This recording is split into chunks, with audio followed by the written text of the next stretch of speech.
Bakit kailangan naka-engage ang ating handbrake kapag nakahinto sa paakyat na kalsada? Boom! Sa pool, aray ko po.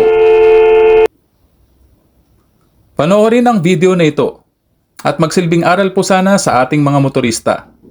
Kapag nagmamaneho po tayo sa paakyat na kalsada at tayo po ay huminto, ugaliin po nating i-engage ang ating handbrake para hindi po mapaatras ng biglaan ng ating sasakyang kagaya nito.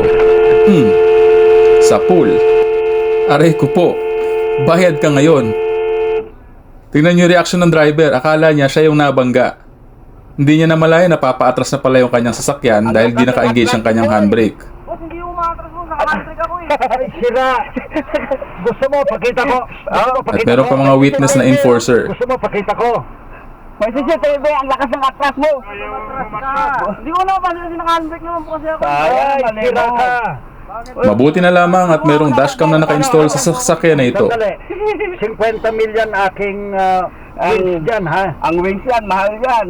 Boss, hindi ko talaga napansin. Naka-handbrake naman po. Ay, ikaw pa maano. Ugaliin po natin na engage ang ating handbrake kapag nakahinto po tayo sa paakyat na kalsada. Walang dahilan. At tapakan na rin po natin ang ating brake pedal Oo nga eh, hindi just ko in talaga case. napansin kasi naka-handbrake ko talaga ako eh. Ay.